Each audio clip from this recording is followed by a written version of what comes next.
தனக்கு ஏற்பட்ட ஒரு ஆழ்நிலை அனுபவத்தை பற்றி விவரிக்கிறார். ஒரு பிரசன்னத்தை உணர்தல். பாத்திரங்களை கழுவிக் கொண்டிருந்த போது யாரோ தன்னை பார்ப்பது போன்ற உணர்வு அவருக்கு ஏற்படுகிறது. சிறிது நேரத்திற்குப் பிறகு அது தனது வருங்காலத்திய நான், ஃபியூச்சர் செல்ஃப் என்பதை உணர்கிறார்.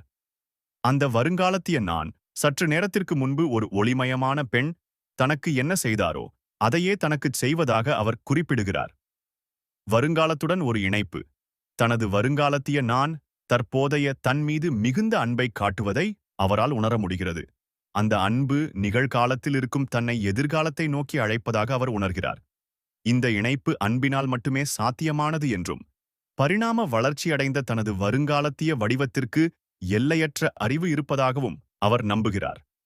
நேரத்தின் முரண்பாடு, கடந்த காலம், நிகழ்காலம் மற்றும் எதிர்காலம் ஆகிய 3 காலங்களிலும் தான் ஒரே நேரத்தில் வாழ்வதாக அவர் ஒரு முரண்பாட்டை உணர்கிறார். உண்மையில் 3 நான்கள் மட்டுமல்ல, எல்லையற்ற எண்ணிக்கையிலான நான்கள் ஒரே நேரத்தில் நித்தியமான இந்த தருணத்தில் வாழ்வதாக அவர் புரிந்து கொள்கிறார்.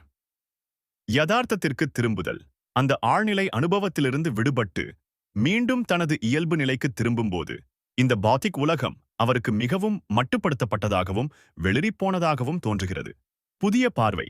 இந்த அனுபவம் அவருக்கு ஒரு புதிய தெளிவை தருகிறது. வாழ்க்கை, கடவுள், நேரம், வெளி மற்றும் தன்னை பற்றிய தனது பழைய நம்பிக்கைகள் எவ்வளவு குறுகியவை என்பதை அவர் உணர்கிறார். யதார்த்தத்தின் விஷால் தன்மையை புரிந்து கொள்ளத் தொடங்கும் ஒரு குழந்தையைப் போல உணர்கிறார்.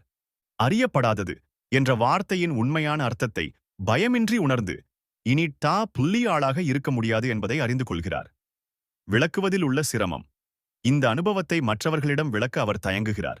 ஏனென்றால் இது மூளையில் ஏற்படும் ஏதோ ஒரு இரசாயன மாற்றம் என்று அவர்கள் நினைக்கக்கூடும் என அஞ்சுகிறார். மேலும் அந்த அனுபவத்தை விவரிக்க அவரிடம் வார்த்தைகள் இல்லை. பின்விளைவுகள்.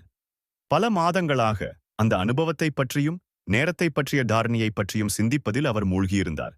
இறுதியாக அந்த ஆழ்நிலை அனுபவம் முழுவதும் வெறும் 10 நிமிடங்களில் நிகழ்ந்தது என்பதை உணர்ந்து கொள்கிறார்.